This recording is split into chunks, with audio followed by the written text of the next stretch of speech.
dimuliakan Allah Subhanahu wa taala, hubungan saya dengan PLN, hampir semua orang punya hubungan dengan PLN ini. Cuman kadang ketika lampu hidup, hubungan baik, mereka lupa dengan pegawai PLN. Tapi ketika mati lampu, baru dia dicaci maki PLN. Oleh sebab itu menjadi pegawai PLN itu memang mesti banyak-banyak beribadah. Karena kalau tidak disumpah orang. Kenapa saya katakan demikian? Karena banyak orang yang tidak paham. Begitulah manusia ini, kalau dapat nikmat dia lupa, begitu nikmat itu hilang baru dia ingat, dan ingatnya itu penuh dengan sumpah serapah. Sampai-sampai dulu saya dengan PLN ini hubungannya dari mulai kajian rutin di PLN Pekanbaru. Saya ada kajian rutin setiap pagi, lupa hari Jumat apa hari Kamis apa hari Senin, tapi yang jelas itu hari kerja di musola kecil PLN Pekanbaru. Setelah itu kemudian PLN Provinsi Riau sampai meresmikan masjidnya, bahkan meminta nama masjidnya. Saya kasih nama masjidnya, Masjid PLN Riau itu Masjid Ad-Diya. Diya artinya cahaya yang terang benderang. Bedanya dengan nur, nur artinya cahaya bulan. Sedangkan cahaya matahari itu disebut dengan Diya. Saya tidak pakai nur cahaya bulan karena yang biasanya diambil cahayanya oleh PLN itu cahaya matahari, bukan cahaya bulan. Sedangkan cahaya bulan itu memantulkan cahaya matahari. Cahaya yang paling kuat yang asli dari sumbernya adalah cahaya matahari. Maka saya kasih nama masjid itu Masjid Ad-Diya. Diya, cahaya yang terang benderang. Lalu kemudian ketika saya ada jadwal pengajian di suku Talang Mama, lebih kurang 5 jam naik kendaraan roda 4 dari ibu kota provinsi sampai ke tepi sungai. Dari sungai kami masuk lagi ke dalam, ke hutan lindung lebih kurang 7 jam. Sampai di dalam itu ada masjid, lantainya semen hancur bercampur tanah. Kemudian dinding-dindingnya pula kayu yang lapuk. Lalu kemudian 2 orang pegawai PLN kami bawa masuk ke dalam. Akhirnya mereka melihat, mencatat-catat, menulis-nulis. Setelah sampai ke kota Pekanbaru, mereka sampaikan ke saya, Ustaz Abdul Somad, masjid yang di dalam itu insya Allah PLN yang akan menyelesaikannya. Nah, jadi masalah PLN membangun masjid ini, PLN membangun kelas di suku terasing, memang sudah lama saya dengar, saya tahu, apalagi zakat PLN itu amat sangat besar dan bermanfaat buat umat. Dan hari ini pula di kota Palembang, Sumatera Selatan, saya diberikan lagi kesempatan untuk bersama dengan keluarga besar PLN dalam rangka memasuki masjid yang baru, besar, megah, mewah, Masjid Nurul Ikhwan. Nur cahaya, ikhwan persaudaraan, cahaya persaudaraan. Di masjid ini kita tidak lagi melihat suku, bangsa, rupa, warna kulit orang, tapi yang dilihat adalah bersaudara. Dan persaudaraan itu diikat oleh satu ikatan La ilaha illallah Muhammadur Rasulullah. Wa annal masajida lillah. Masjid itu punya Allah, masjid itu milik Allah. Oleh sebab itu walaupun namanya Masjid PLN, dijelaskan oleh Pak GM tadi bahwa ini Masjid PLN, tapi ada anak-anak sekitar yang datang mengaji kemari. Memang ini Masjid PLN, tapi pegawai-pegawai kantor sekeliling PLN ini ternyata sholatnya juga datang kemari. Oleh sebab itu dalam Islam tidak ada masjid suku, masjid orang Melayu yang Batak dilarang masuk, tak ada. Masjid orang Batak, orang Jawa tak boleh masuk, tak ada. Dalam Islam itu wa annal masajida lillah. Tapi tentu kita tetap menghormati yang membangunnya, yang mewakafkannya. Itu adalah salah satu penghormatan dalam Islam. Oleh sebab itu maka bangunan yang pertama didirikan di atas muka bumi ini, a'udzubillahi minasyaitonir rajim. Inna awwala baitin wudi'a lin-nas. Bangunan pertama yang dibangun di atas muka bumi, lallazi bi Bakkah, yang ada di kota Bakkah. Nama lainnya Makkah, nama lainnya Ummul Qura. Masjid yang pertama dibangun di atas muka bumi adalah Masjidil Haram. Setelah itu bangunan yang kedua apa ya Rasulullah? Masjidil Aqsa. Diabadikan 2 masjid ini dalam satu ayat. Subhanalladzi asra bi 'abdihi lailan minal masjidil harami ilal masjidil aqsa. Kam bainahuma, berapa jarak antara keduanya ya Rasulullah? Kata Nabi, arba'una sanah, 40 tahun. Ini menunjukkan bahwa Allah Ta'ala membuat bangunan yang pertama di atas muka bumi ini adalah masjid. Oleh sebab itu Nabi Muhammad SAW ketika beliau pindah hijrah dari kota Makkah ke kota Al-Madinah Al-Munawwarah, bangunan yang pertama yang beliau bangun juga masjid. Itulah Masjid Quba, dibangun pada hari Senin. Begitu beliau sampai hari Senin, sampai di Quba menginap 4 malam. Malam Selasa, malam Rabu, malam Kamis, malam Jumat. 4 malam itu berdirilah satu masjid yang disebut dengan Masjid Quba. Selama 6 tahun di Madinah ini tidak bisa pergi ke kota Makkah, dihadang oleh kafir musyrik. Maka ada hiburan dari Nabi SAW. Siapa yang sholat di Masjid Quba berarti dia sudah sama dengan melaksanakan umrah. Siapa yang sholat di Masjid Quba 2 rakaat sama seperti melaksanakan umrah. Maka beramai-ramailah sahabat yang rindu untuk tawaf di Ka'bah, rindu untuk melaksanakan umrah ke tanah suci, datang ke Masjid Quba. Baru kemudian tahun ke-6 sahabat bersama Nabi SAW sampai ke kota Makkah. Itu pun dihadang, tidak boleh masuk. Akhirnya dibuatlah perjanjian 22 km dari kota Makkah. Tempat perjanjian itu disebut dengan perjanjian Hudaybiyah. Tahun ke-7 baru bisa masuk. Itu pun umrah qadha namanya, dipimpin oleh Abu Bakar Siddiq. Tahun ke-8 barulah bisa Nabi masuk ke kota Makkah Al-Mukarramah. Itu yang disebut dengan pembebasan kota Makkah, yang terkenal populer dengan istilah Fathu Makkah. Artinya apa? Islam selalu memberikan alternatif. Kalau engkau bisa melaksanakan umrah, pergilah ke kota Makkah. Tapi sekarang orang tak bisa melaksanakan umrah, maka sholatlah di Masjid Quba. Orang Madinah yang tak bisa melaksanakan umrah karena COVID-19, karena terbatas bisa masuk Masjidil Haram, bisa sholat di Masjid Quba. Nah, bagaimana dengan kita?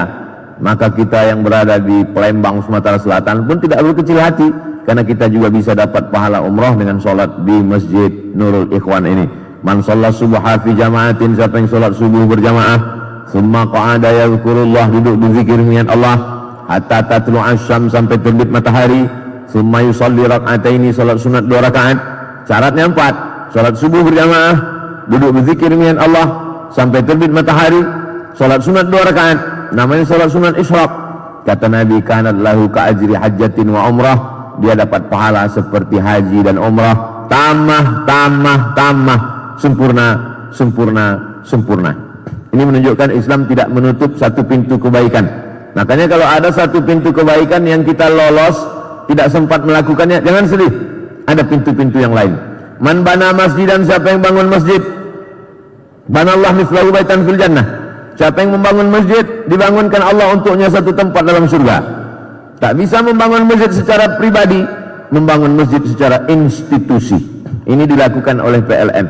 Jadi aslinya kita ini memang punya cita-cita membangun masjid.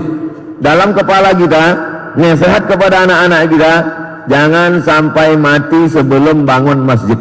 Dalam hati mesti ada niat, dalam hati, sebelum saya mati saya mesti bangun masjid. Makanya mencari duitnya semangat. Kalau dia ada bisnis di luar ini, semangat. Kalau dia kerja, menabungnya semangat. Karena cita-citanya bukan cuma bangun rumah, tapi bangun masjid. Sebelum mati bangun masjid. Tidak bisa bangun masjid pribadi, institusi. PLN bangun masjid sudah banyak sekali. Yang saya alami sendiri, masjid kantor PLN, masjid yang dibangun oleh PLN di kampung suku terasing, masjid-masjid yang direnovasi ulang oleh PLN. Oleh sebab itu ini juga bagian dari amal berjamaah. Maka disebut dia dengan Nurul Ikhwan, cahaya persaudaraan, karena bersaudara dalam tolong menolong menegakkan rumah Allah. Tapi kebahagiaan jangan sampai euforia sesaat melihat masjid yang megah, yang cantik, yang terang benderang, yang sejuk, yang dingin, lalu kemudian senang, belum cukup. Orang beriman itu tidak pernah merasa pada zona aman. Dia selalu ingin terus. Setelah masjidnya siap, ada yang lebih berat lagi dari membangun masjid. Masjid ini luar biasa cantik, tapi cukup dibangun dalam 10 bulan selesai. Itu menunjukkan kemapanan ekonomi. Berbeda dengan masjid-masjid swadaya masyarakat yang dibangun di pinggir jalan, kesulitan yang luar biasa. Ini nikmat Allah. Wa amma bi ni'mati rabbika fahaddits. Adapun nikmat Allah, maka ceritakanlah. Ini dalam rangka menceritakan nikmat Allah kepada saudara-saudara kita, makin semangat dia untuk membangun masjid. GM-GM yang lain, BUMN, perusahaan, swasta, pegawai-pegawai, maka mendengar cerita ini, di-share, ditonton secara streaming, disaksikan, ditonton di YouTube, maka ini memberikan semangat luar biasa. Ini bagian dari dakwah. Mungkin selama ini saya hanya berceramah, marilah membangun masjid, tapi sekarang melihat nyata masjid. Saya senang juga diundang dalam acara peresmian masjid ini. Berarti ceramah saya selama ini didengarkan oleh jamaah yang selama ini selalu saya katakan, tolong undang saya meresmikan masjid, jangan lagi undang meletakkan batu pertama, karena banyak batu pertama diletakkan tak selesai-selesai sampai batu terakhir. Jadi PLN termasuk yang mengabulkan permohonan harapan doa saya. Setelah masjid siap selesai, baru saya diundang datang, maka tampaklah bahwa jamaah tidak hanya sekedar mendengar, tapi juga mengabulkan dan mengamalkan apa yang disampaikan oleh para ustadz dan guru-guru kita. Nah, ada kebahagiaan dalam hati orang beriman ketika masjid sudah tegak berdiri, tapi jangan cukup sampai di situ. Ada lagi yang lebih berat daripada itu bagi orang yang merasa itu beban, tapi bagi orang yang merasa itu adalah sebagai ungkapan syukur, dia tetap memakmurkan masjid dengan sholat berjamaah. Apalagi kita punya pimpinan yang peduli kepada masjid, tentulah tidak terhalang untuk beribadah. Bagi bapak ibu yang bekerja di suatu institusi, instansi, kantor yang pimpinannya peduli kepada ibadah, itu merasa tidak biasa-biasa saja, bukan nikmat. Tapi bagi orang yang bekerja, tidak terhitung berapa SMS, WhatsApp yang masuk ke dalam handphone saya, atau melalui jamaah, atau melalui tim yang bertanya, pertanyaannya tak masuk akal, tidak logis. Di antara yang saya ingat, Ustadz, apa hukumnya sholat di dalam WC? Saya sangka dia mau ngetes saya, karena WC itu kan tempat najis, sedangkan masuk tempat WC aja pakai kaki kiri. Doanya saja, Allahumma inni a'udzubika minal khubusi wal khaba'is. Doa masuk WC, Allahumma inni a'udzubika minal khubusi wal khaba'is, bukan doa masuk kantor DPR. Ada kemarin yang menyebarkan WA, itu saya bilang itu mesti diluruskan. Itu doa masuk WC. Aku mohon perlindungan Allah dari jin, dari setan jantan, setan betina. Ada orang yang minta pertanyaan ke saya, tolong tanyakan ke Ustaz Samad, apa hukumnya sholat dalam WC? Saya katakan, ini mau ngetes apa serius? Tapi kalau mau serius saya jawab bahwa salat di dalam WC tidak sah, karena di situ ada najis. Walaupun sekarang WC itu ada satu lubang najisnya, ada lantainya yang bersih, tapi tentu ada kecipratannya. Maka dalam Islam diajarkan da'ma yaribuka ila ma la yaribuka. Tinggalkan sesuatu yang meragukanmu kepada sesuatu yang tidak meragukanmu. Lalu kemudian apa sebabnya dia salat dalam WC? Lalu dibalaslah panjang. Dia salat dalam WC ini, Pak Ustadz, karena di tempat kerjanya tidak disediakan waktu untuk salat. Jadi masuk jam 8 pagi, keluar jam 5 sore, sholat zuhur dengan sholat asar tidak boleh sama sekali. Supervisor saya tidak membolehkan saya sholat. Akhirnya saya masuk ke dalam WC, saya bawa kain, saya keringkan pakai tisu, saya arahkan ke kiblat, sholat saya di dalam itu. Maka berlakulah hukum ad-darurat tubihul mahzurat. Selama tidak ada najis, bisa dipisahkan, ini lubang WC-nya, ini tempat kosong, sholatlah di situ, bersempit-sempitlah di situ, karena daripada tidak sholat sama sekali. Ad-daruratu tubihul mahzurat. Dalam keadaan emergensi, dalam keadaan darurat, membolehkan sesuatu yang sebelumnya terlarang. Jadi membaca itu betapa kita mensyukuri nikmat Allah, bisa bekerja mencari nafkah, tapi juga tidak terhalang beribadah. Tidak terhitung berapa security yang me-WA saya bertanya apa hukumnya kami tak sholat Jumat berkali-kali, Pak Ustadz. Sedihnya kami. Jadi ternyata di balik seragam yang gagah perkasa itu ada hati yang remuk redam karena tak dapat beribadah. Ada lagi beberapa pertanyaan ibu-ibu yang bekerja di luar negeri, apa hukumnya kami sholat habis mencuci daging babi? Karena rupanya dia bekerja di rumah itu, dia mencuci daging babi, habis itu dia mau sholat. Apa hukumnya? Saya katakan tak ada kerja lain, tak ada.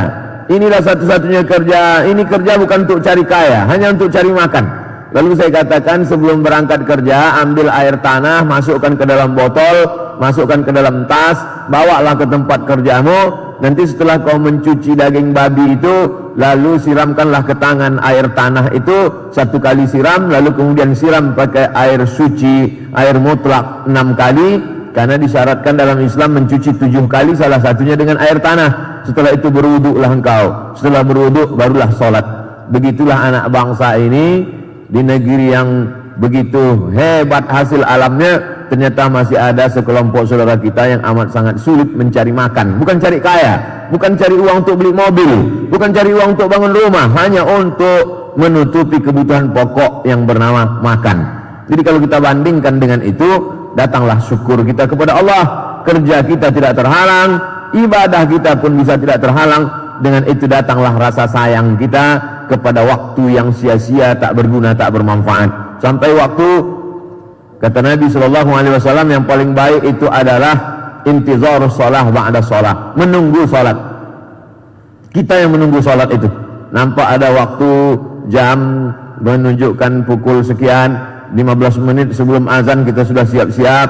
Idza dakhala ahadukumul masjidah, kalau kamu masuk ke dalam masjid, maka yang dilaksanakan pertama kali sholat sunat tahiyatul masjid, lalu setelah itu sholat qabliyah. Tentu saja bekerja di sini zuhur dengan asar, qabliyah zuhur.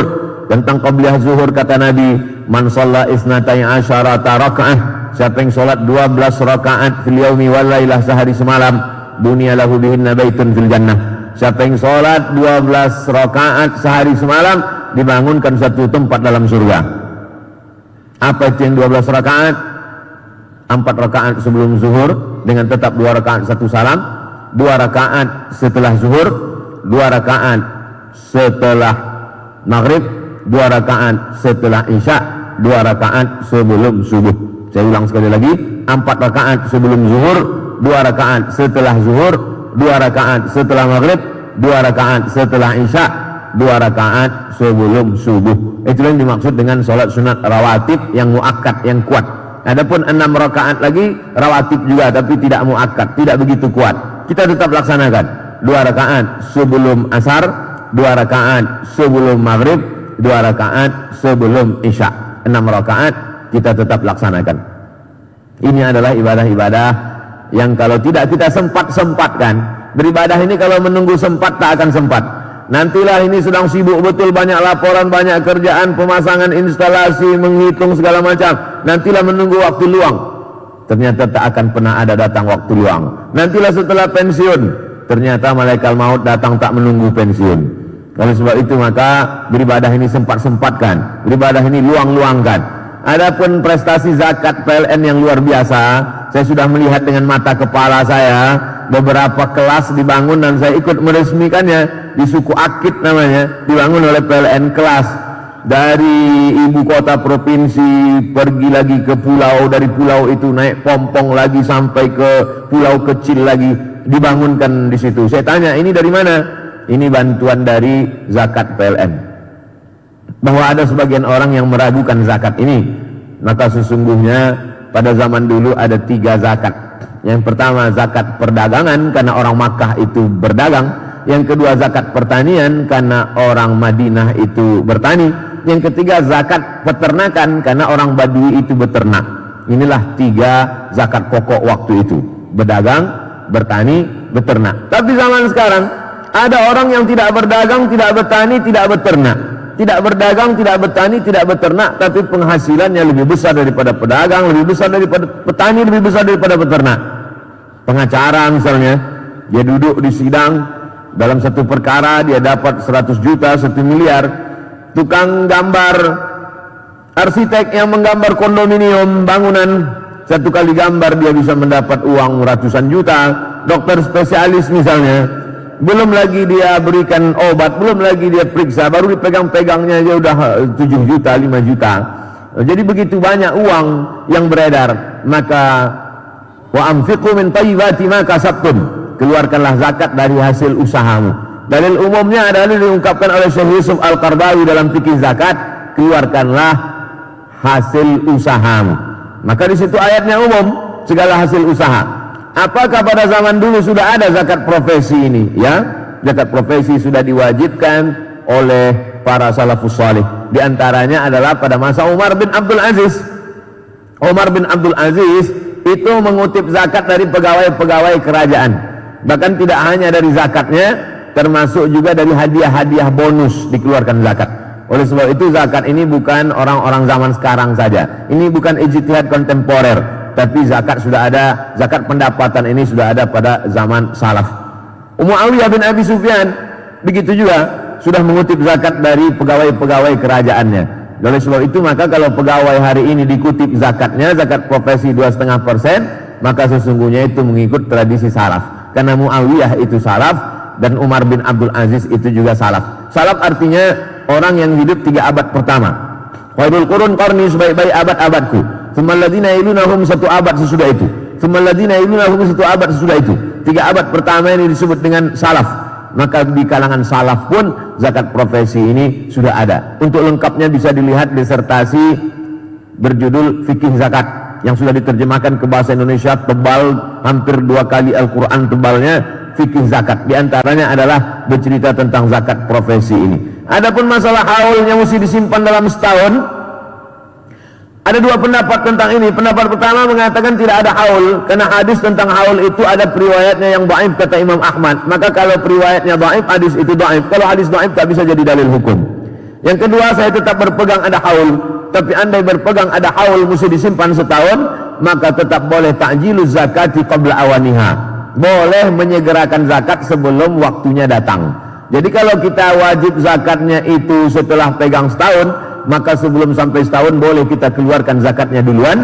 Nanti setelah setahun kita tidak perlu lagi keluarkan zakatnya untuk tahun itu, karena sudah kita keluarkan duluan.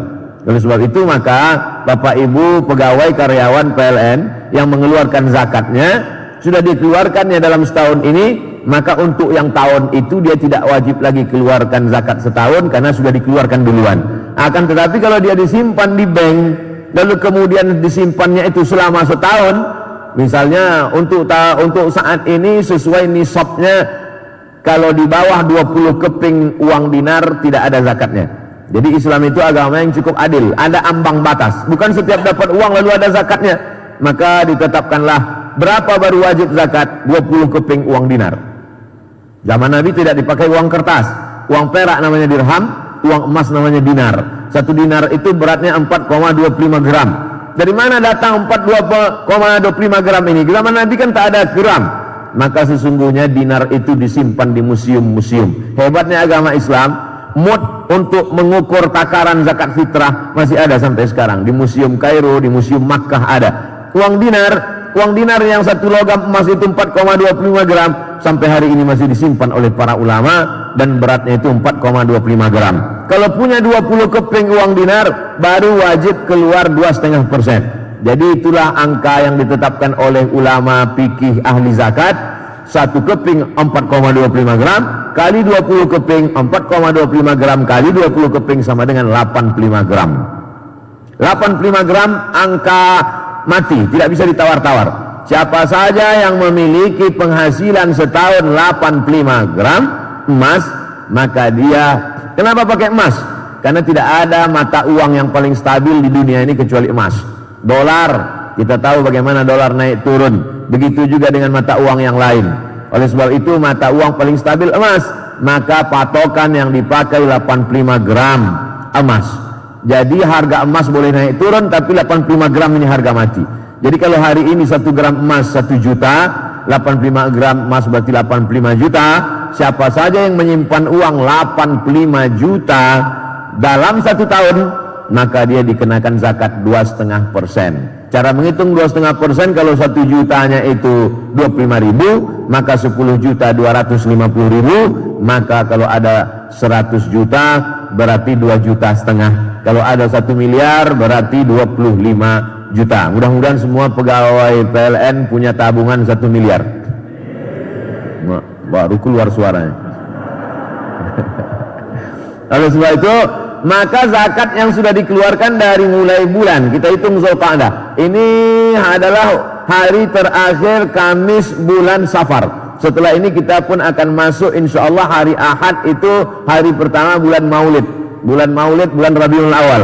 Jadi kalau mengingat-ingatnya itu memang mesti kita ingat bulan Hijriah, momen Maulid. Oke. Jadi kalau pada bulan Maulid dia membayar zakat, maka setahun ke depan Maulid 1443 tidak perlu lagi dizakatinya yang penghasilan selama setahun ini karena sudah dikeluarkan duluan. Tapi ketika dia simpan uang itu di bank sampai nisabnya 85 gram, hitung kapan sampainya. Sampai nisabnya 85 gram pada bulan Muharram. Maka dia buatlah catatan 85 gram pada bulan Muharram. Bertahan sampai tahun depan, maka dikeluarkanlah zakatnya 2,5% menurut hitungan mudah simpel yang saya kasih tahu tadi. Tapi ingin juga saya sampaikan, saya ajarkan berdasarkan pertanyaan jamaah juga. Ustadz, bagaimana caranya biar supaya kita seumur hidup tak berzakat? Ada juga caranya. Tadi kan ambang batasnya 85 gram, ya. Maka jangan sampai 85 gram, jangan sampai 85 gram, jangan sampai 85 juta. Jadi diintip-intip lah tabungan itu. Begitu sampai tabungan itu 80 juta, beli tanah. Sampai 80 juta, 81, 82, 83, udah ada sedikit lagi 84, buat kos-kosan. Itu insya Allah seumur hidup tidak akan berzakat. Sampai pensiun tak akan berzakat. Tapi ingat, cara Allah untuk mengeluarkan duit itu ada saja. Bisa lewat jantung koroner, diabetes meletus, asam urat. Saya sekedar ngasih tahu. Kalau tak percaya, ya tes sajalah, coba-coba. Allah Subhanahu wa taala, wa na'lamu ma tuwaswisu bihi nafsuh. Kami tahu apa yang berbisik-bisik dalam hatimu. Wa nahnu aqrabu ilaihi min hablil warid. Karena kami lebih dekat kepada engkau daripada urat lehermu sendiri. Allah itu tahu. Bagaimana tahunya Allah? La ta'khudhuhu sinatun wala naum. Allah tidak mengantuk, Allah tidak pernah tidur. Oleh sebab itu maka zakat ini kesadaran kita sendiri. Tidak akan mungkin badan amil zakat PLN mengutip satu-satu datang ke rumah memaksa, tidak. Karena sifatnya sukarela, kita hitung sendiri, kita bayarkan sendiri. Tapi ada juga orang yang dia pakai kecerdasan akalnya untuk mengakal-akali zakat. Kata dia, ini saya tidak bisa bayar Pak Ustadz, karena dia berpendapat bayar zakat ini neto, bersih. Jadi dia mau dipotong 2,5% setelah keluar semua. Potongan air, potongan listrik, walaupun orang PLN tetap juga bayar listrik. Potongan belanja, potongan ini tidak. Maka sesungguhnya dikeluarkan dalam bentuk bruto, kosong, kotor. Setelah dikeluarkan, kalaulah zakat itu, saya menjadi tim sosialisasi zakat itu bertahun-tahun. Dari tahun 2009, pulang dari Maroko 2007, 2009 saya menjadi tim sosialisasi zakat. Masuk kantor, keluar kantor, BUMN, perusahaan, bank, sosialisasi zakat. Berjam-jam kita sampaikan materi. Ketika pertanyaan, ada pertanyaan, mohon maaf Pak Ustadz, kami ini fakir miskin semua, tak ada yang bisa dizakati, hutang kami banyak. Jadi dia berpedoman bahwa orang yang banyak utang katanya tidak keluar zakat. Siapa yang banyak utang maka tidak berzakat. Keliru. Yang dimaksud dengan utang itu adalah jurus 3+2. Yang dimaksud 3+2, siapa saja yang berdagang, jualan, bisnis. Mungkin Bapak sehari-hari pegawai PLN, tapi dia ada bisnis di luar, banyak bisnis, nalar bisnisnya hidup. Begitu dia dengar ada bisnis ini, dia jual, ini jual. Apa bisnismu sekarang? Janda bolong. Jual, semua jual. Itulah yang berlaku, itu utang tidak bayar zakat. Utang membuat orang tidak bayar zakat itu bukan pada zakat pendapatan, tapi pada zakat perniagaan, perdagangan. Jurusnya 3+2. Modal yang diputar, tambah untung, tambah piutang, kurang hutang, kurang rugi. Saya ulang sekali lagi, 3+2. Modal yang diputar, tambah untung, tambah piutang, kurang hutang, kurang rugi. Jadi kalau ada orang jualan rumah makan, dihitunglah semua, ikan, beras, semua, sewa, ruko, segala macam. Modal yang diputar selama setahun, ditambah piutang, ditambah untung. Setelah dihitung 3 ini, baru dikurang utang, dikurang rugi. Setelah dikurang utang, kurang rugi, ternyata di bawah 85 gram. Itu tidak wajib bayar zakat. Tapi hutang yang dimaksud adalah hutang yang terkait dengan bisnis rumah makannya tadi. Bukan hutang rumah, hutang mobil, hutang motor, bukan.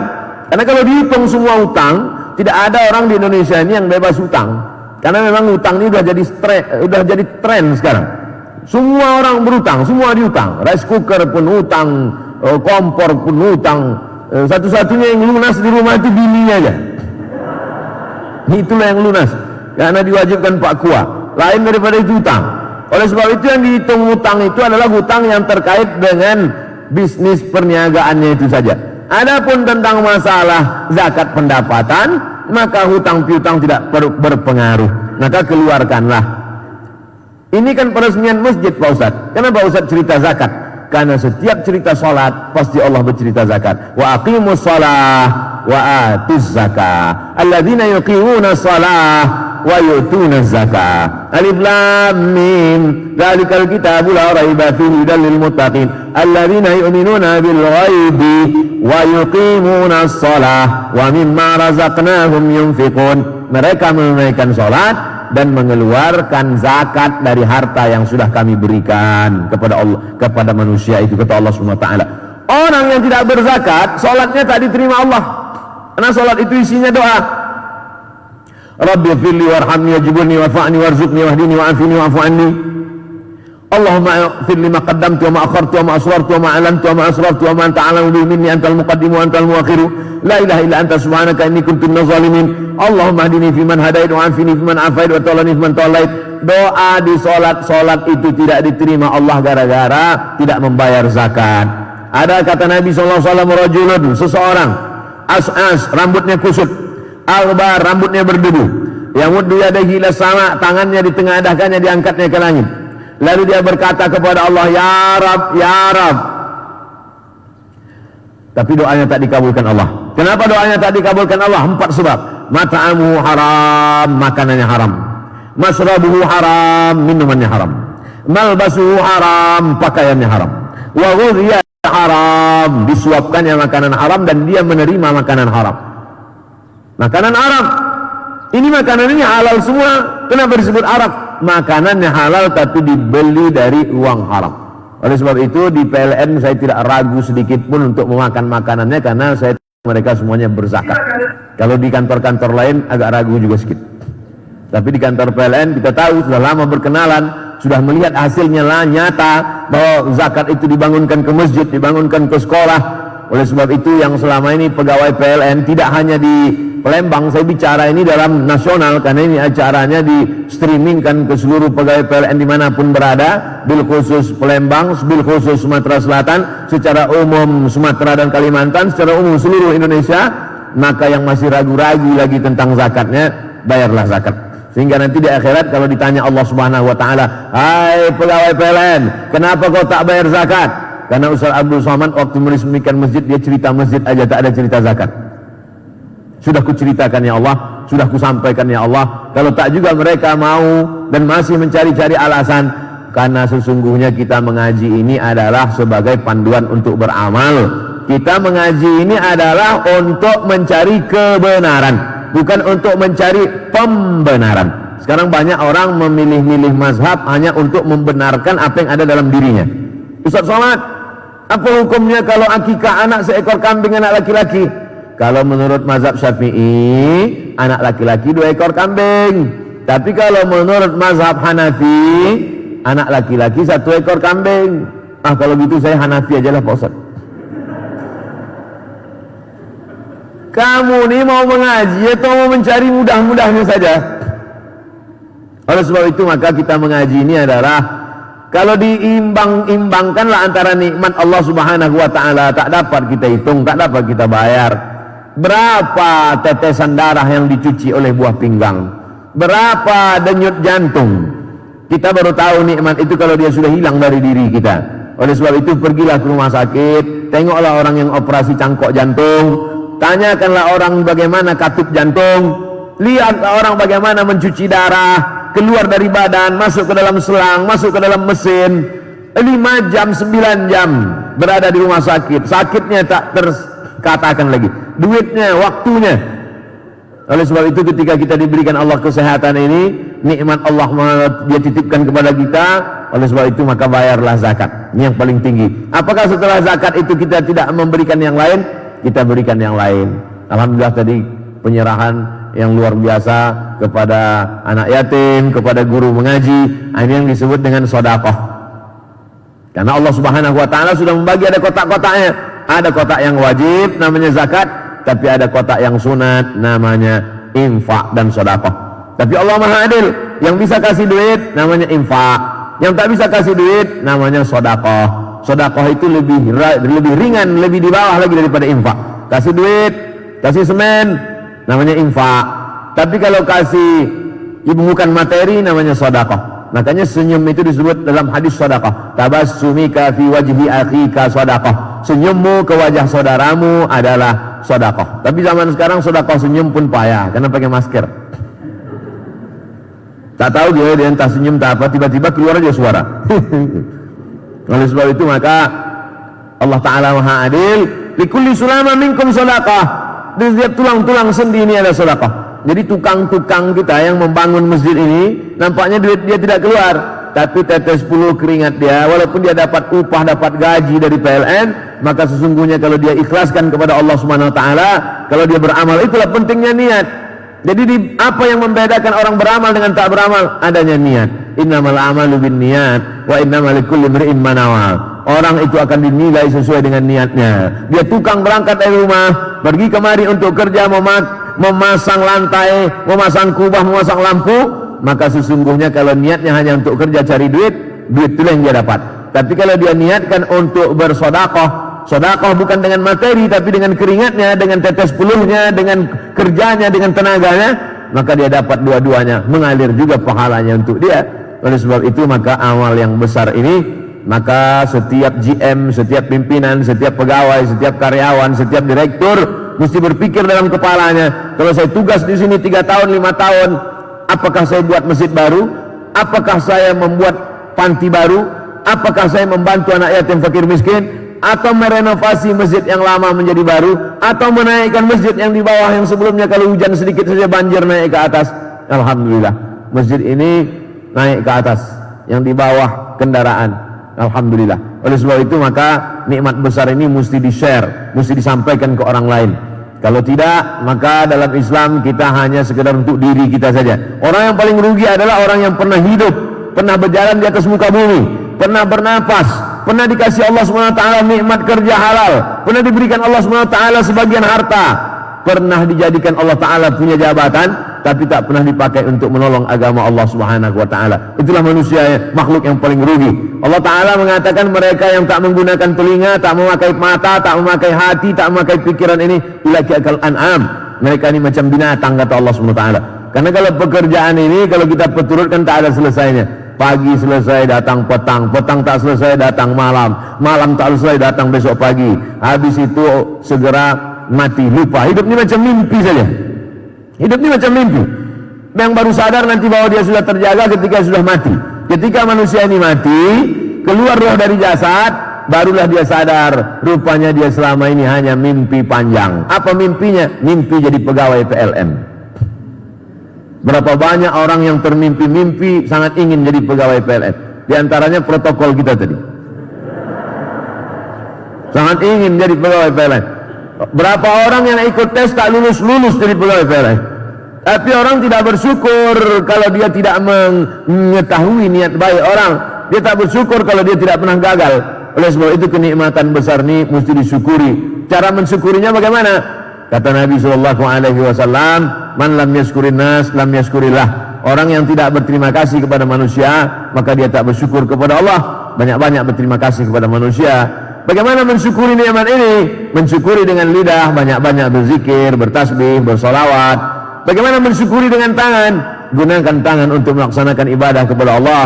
Mensyukuri dengan hati, banyak-banyak bersyukur kepada Allah. Mensyukuri dengan harta, banyak-banyak berinfak, berwakaf, berzakat dan bersedekah. Pada akhirnya, la in syakartum, kalau kau syukuri nikmatmu ini, la azidannakum, pasti kutambah, kata Allah. Wala in kafartum, tapi kalau kau kufur, tak kau syukuri, inna adzabi lasyadid, maka sesungguhnya azabku amat sangat menyakitkan. Sekali lagi saya ucapkan selamat atas diresmikannya pemakaian Masjid Nurul Ikhwan, PLN Kota Palembang, PLN Sumatera Selatan. Mudah-mudahan ini menjadi inspirasi bagi kota-kota lain, masjid-masjid lain, sehingga bagi yang ragu membuat bagaimana masjid yang efektif, bisa masjid di atas, parkir di bawah, datanglah ke Palembang, studi banding sekaligus makan PMP kapal selam. Dapat dunia, dapat akhirat. Nanti setelah melihat bagaimana cara membangun masjid 10 bulan, bagaimana masjid bisa efektif, bagus, bagaimana masjid tidak hanya dinikmati oleh orang PLN tapi sekitarnya mendapat rahmat, maka dia menjadi amal jariah. Man sanna fil islami sunnatan hasanatan, siapa yang membuat suatu tradisi yang baik diikuti oleh daerah lain, terinspirasi daerah lain dengan masjid ini, falahu ajruha wa ajru man amila biha, maka dia dapat pahalanya dan dapat pahala orang lain yang melakukannya.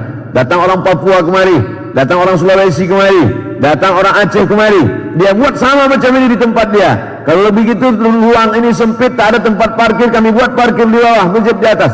Atau dia berpikir lain, nah biar jangan sama, kita buatlah parkir di atas, masjid di bawah. Falahu ajruha, dia dapat pahalanya, wa ajru man amila biha, maka pahala mereka tetap mengalir juga. Ini yang disebut dengan multi level marketing, tapi bukan 5%, 10%, tapi mendapatkan lipatan ganda yang tak terhingga. Inilah yang akan mengalir sesudah kita mati menghadap Allah Subhanahu wa taala. Idza matal insan, kalau manusia mati, inqata'a, putus. Di antara yang tetap mengalir adalah shadaqatun jariyah, ilmun yuntafa'u bih, waladun salihun yad'u lah. Mudah-mudahan anak kita menjadi anak-anak yang soleh, mudah-mudahan rezeki kita barokah, mudah-mudahan apa yang kita lakukan ini hanya mencari ridha Allah. Terima kasih atas segala perhatian, mohon maaf atas segala kesilapan dan kekhilafan. Saya ucapkan tahniah, selamat dan berkah. Wassalamualaikum warahmatullahi wabarakatuh. Waalaikumsalam warahmatullahi wabarakatuh. Terima kasih Ustaz Haji Abdul Somad RCMA PSD. Baik Bapak Ibu yang kami hormati, izin Ustaz Somad, ini PLN ini agak rugi. Ngomong dengan aku tadi ya Najib, kalau Ustaz Somad ceramah sebelum 9:30, tolong ada sesi tanya jawab. Baik, izin, ada yang nak ditanya ke Pak Sugiharto, nak bertanya? Itu sahabat aku kalau mati lampu Ustaz. Dapat mati lampu berkawan aku dengan Bapak itu. Pak Sugiharto, mana cerita tidak hidup ini, pernah aku nak ngecas. Nah, gimana lampu lain itu demi sekolah beliau tidak diangkat lagi. Baik, ada mungkin ibu-ibu nak bertanya. Biasanya ibu-ibu ini nak bertanya, nak tanya Ustaz apa hukumnya beli baju kredit. Nah, izin bunda-bunda ada yang nak ditanya ke? Di luar ada? Bukan di somiknya dibawa ke Jabo sana?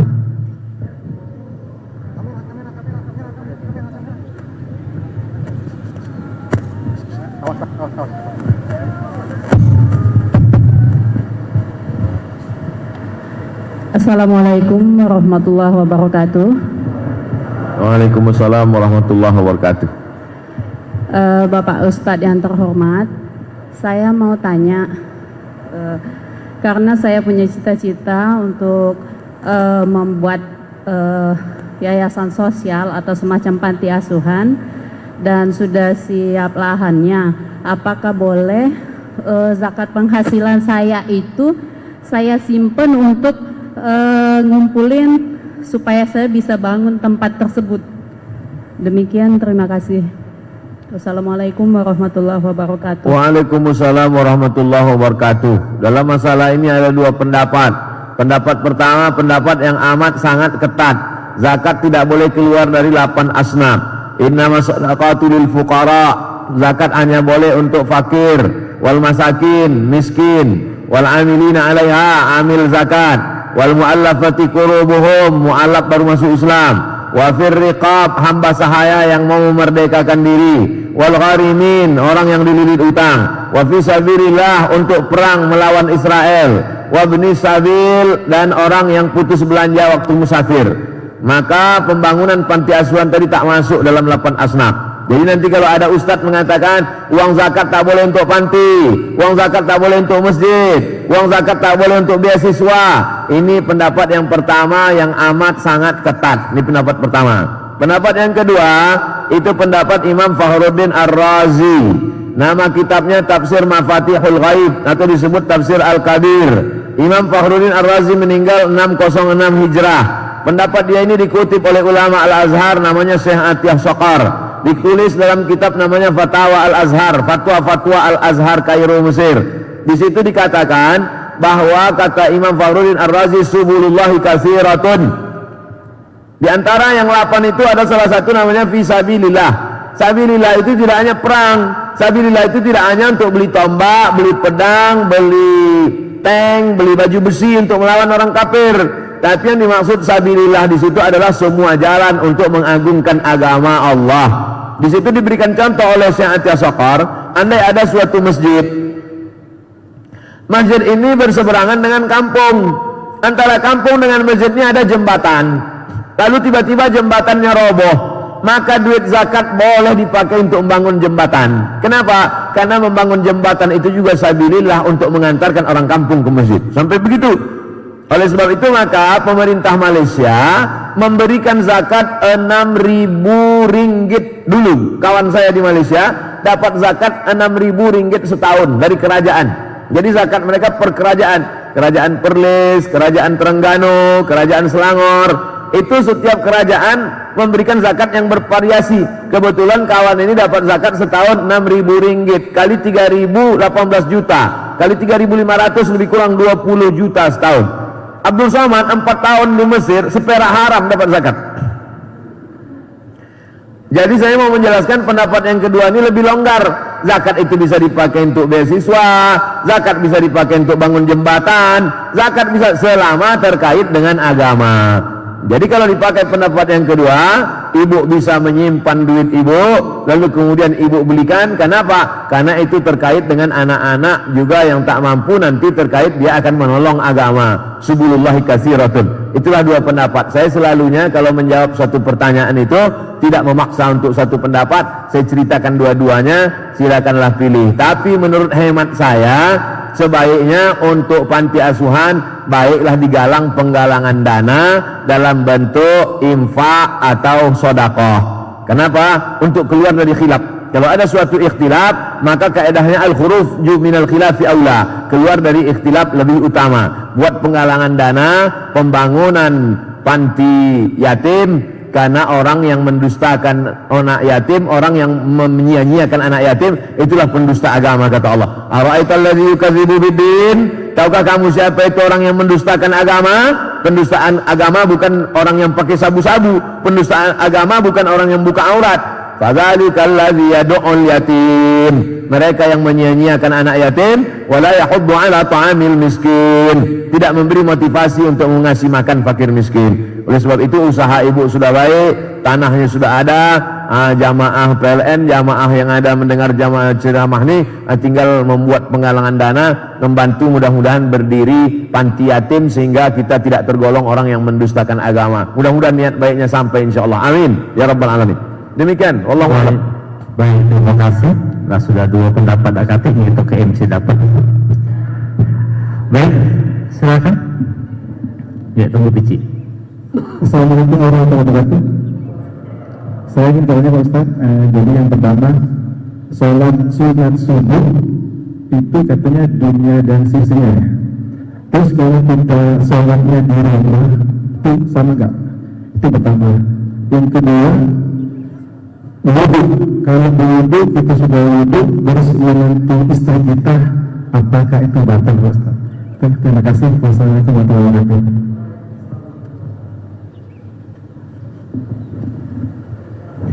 Rakaat al-fajri khairum minad dunya wa ma fiha. 2 rakaat qabliyah subuh lebih baik daripada dunia seisinya.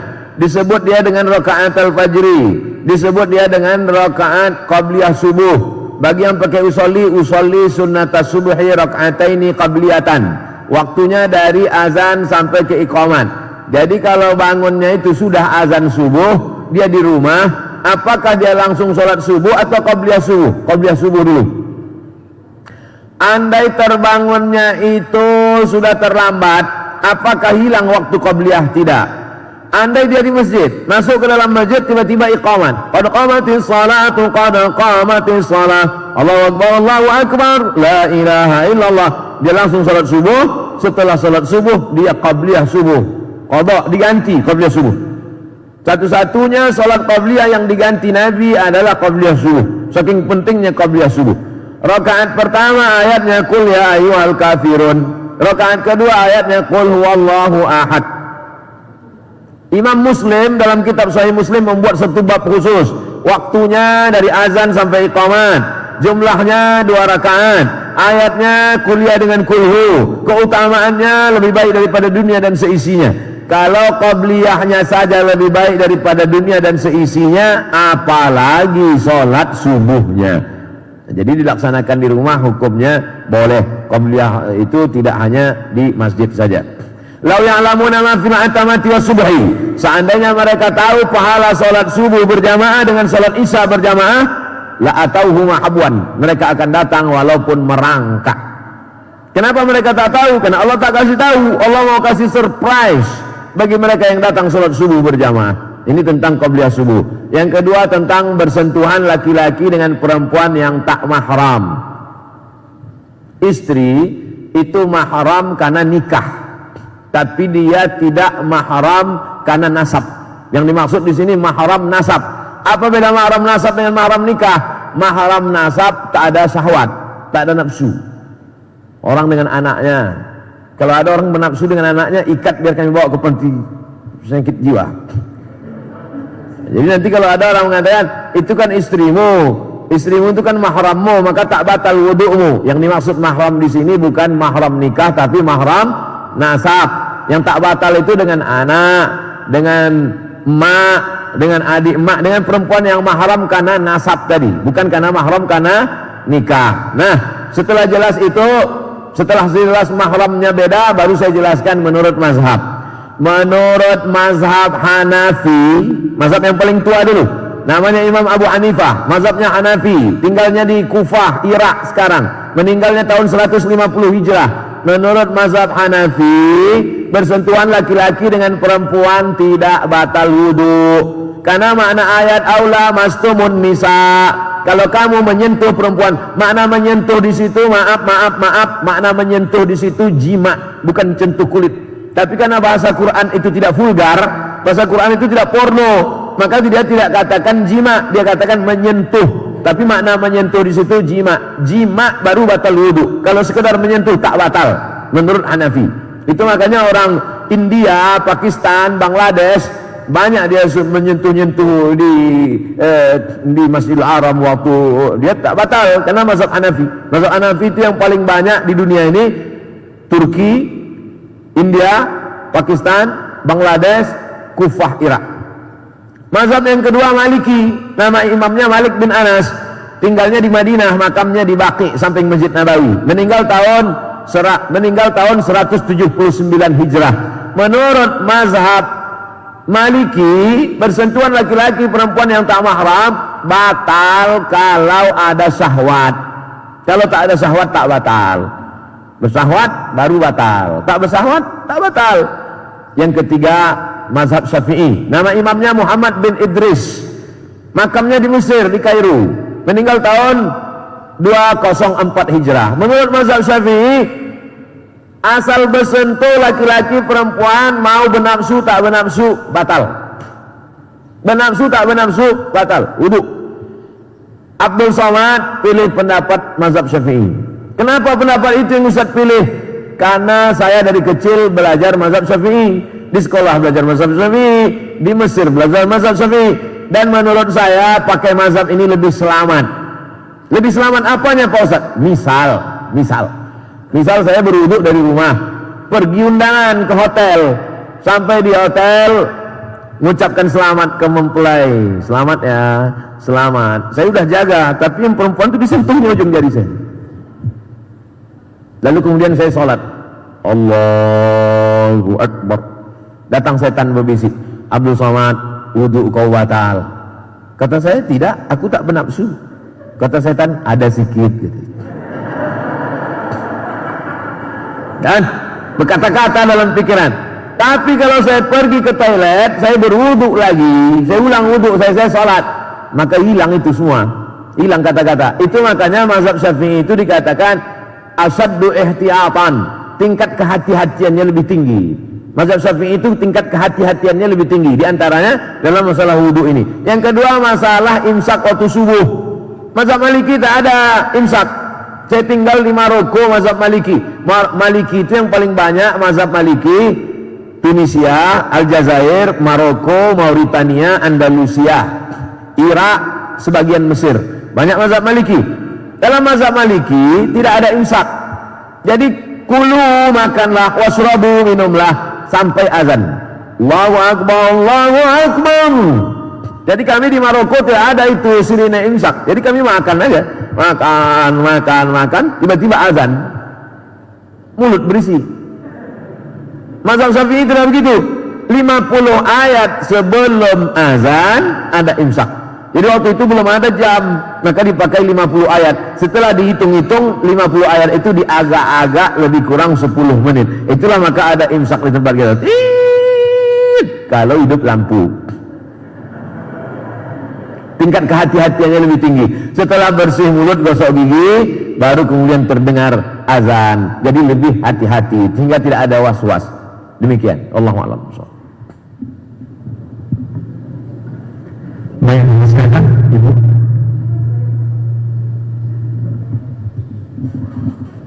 Assalamualaikum warahmatullahi wabarakatuh. Mau bertanya Ustadz Abdul Somad, begini Ustadz, kita kan sebagian besar dari pegawai PLN ini sudah dipotong zakat penghasilannya ya Ustadz ya.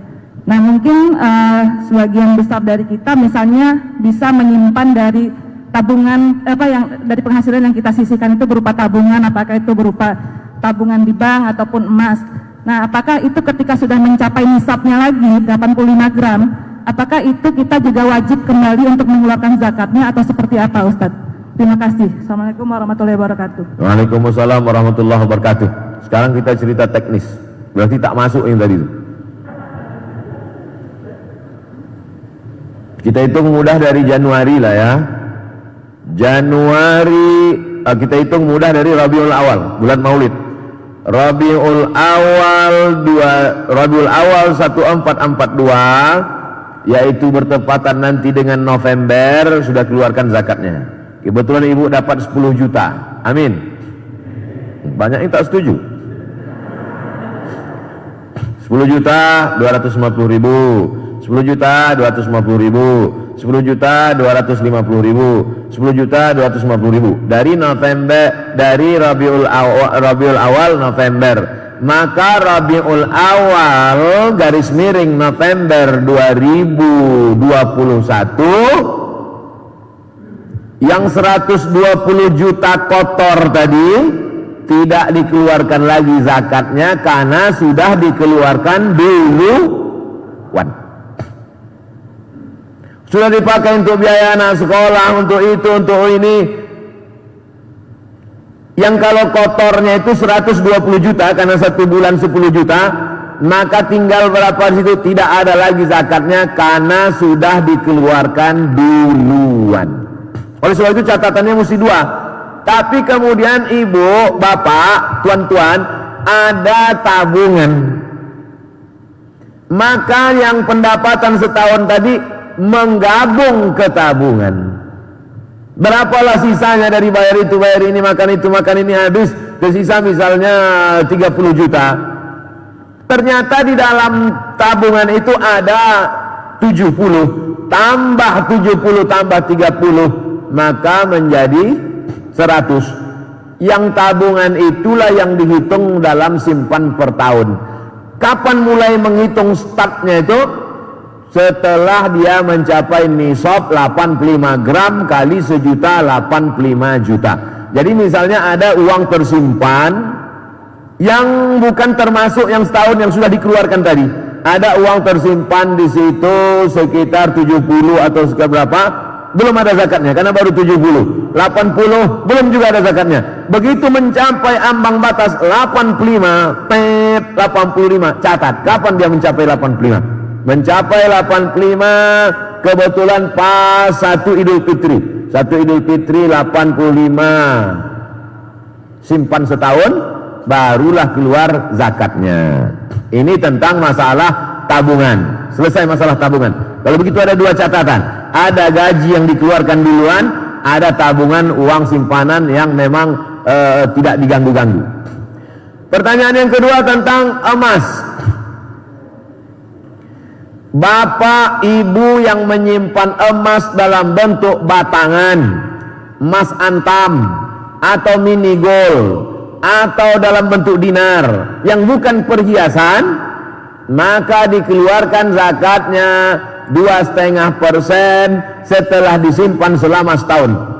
Dapat uang, beli antam 5 gram, dapat duit, beli antam 10 gram, dapat duit, beli mini gold, dapat duit, beli, tapi bukan perhiasan. Ketika dia mencapai 85 gram, catat, sudah mencapai 85 gram tanggal sekian. Tanggal ini penting. Setelah setahun disimpan, keluarkan zakatnya 2,5%. Tahun berikutnya 2,5%. Tahun berikutnya 2,5%. Kalau menjadi 100 gram, keluarkan 2,5% dari 100 gram. Menjadi 300 gram, keluarkan 2,5% dari 300 gram. Ini emas batangan yang bukan emas perhiasan. Sekarang pembahasan emas perhiasan. Gelang, anting, subang, perhiasan. Emas perhiasan dua pendapat ulama. Pendapat pertama, emas perhiasan dikeluarkan zakatnya sekali seumur hidup. Pendapat Imam Ahmad bin Hanbal, mazhab Hambali. Maka balik dari sini, ambil gelang, subang, rantai, anting, gelang kaki, gelang leher, semua, gelang tangan, hitung sekali seumur hidup 2,5%. Ini zakat yang ini pendapat pertama.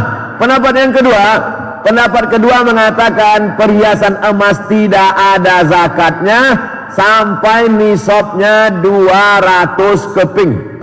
Kalau zakat normal tadi 20 keping. Kalau zakat perhiasan 200 keping. 200 keping itu 850 gram.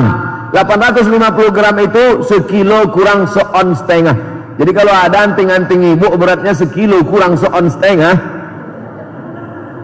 asal dipakai undangan merah muka menahankan sakitnya, itu baru dikenakan zakat. Saya ulang sekali lagi, zakat perhiasan emas dua cara, dua pendapat. Pendapat pertama dikeluarkan sekali seumur hidup. Pendapat yang kedua tidak ada zakatnya sampai 850 gram sekilo kurang seon setengah. Saya pakai pendapat yang pertama.